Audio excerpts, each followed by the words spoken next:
હવે નજર કરીએ વિગતવાર સમાચાર પર। રાજકોટમાં નાગરિકોના આરોગ્ય સાથે ચેડા કરતી પેઢીઓ સામે મહાનગરપાલિકાના આરોગ્ય વિભાગે કડક કાર્યવાહી હાથ ધરી છે।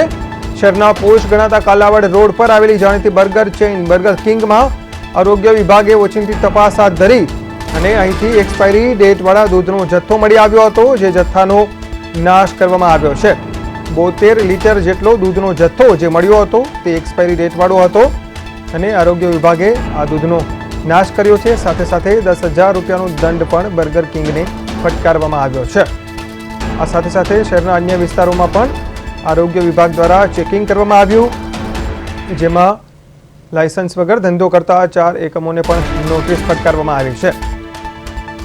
તો રાજકોટમાં આરોગ્ય વિભાગ દ્વારા જુદા જુદા વિસ્તારોમાં તપાસ હાથ ધરવામાં આવી અને આ તપાસ દરમિયાન બર્ગર કિંગમાંથી એક્સપાયર્ડ થયેલા દૂધનો જથ્થો મળી આવતા આ દૂધના જથ્થાનો નાશ કરાયો છે।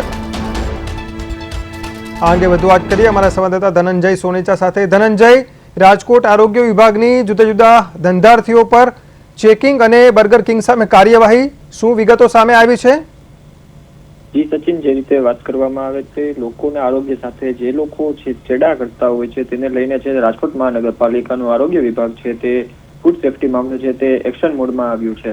શહેરના જાણીતા કાલાવડ રોડ પર આવેલી પ્રખ્યાત ફૂડ ચેઇન બર્ગર કિંગમાં તપાસ દરમિયાન છે તે ગંભીર લાપરવાહીઓ છે તે સામે આવી હતી। તેમજ તપાસ દરમિયાન બર્ગર કિંગમાંથી 72 લીટર દૂધ જે એક્સપાયરી ડેટ વાળું છે તે મળી આવ્યું હતું। આરોગ્ય વિભાગે તાત્કાલિક ધોરણે છે તે આ ઘટના સ્થળે જ છે તે દૂધનો છે તે સમગ્ર નાશ કર્યો હતો। તેમજ નિયમનો ઉલ્લંઘનને બદલે છે તે બર્ગર કિંગને છે તે 10,000નો દંડ છે તે ફટકારવામાં આવ્યો છે। આ ઉપરાંત ખાસ કરીને વાત કરીએ તો અનેક જગ્યાઓ ઉપર છે તે તપાસ કરવામાં આવી હતી, તેમાં 21 જેટલા જે ધંધાર્થીઓ છે ત્યાં પણ છે તે સાધન તપાસ કરવામાં આવી હતી, જેમાં 4ને લાયસન્સ છે બાબતે છે તે નોટિસ ફટકારવામાં આવી છે અને 11 સ્થળોના છે તે નમૂના છે તે લેવામાં આવ્યા છે અને તેમને છે તે પરીક્ષણ માટે છે તે બહાર મોકલવામાં આવશે।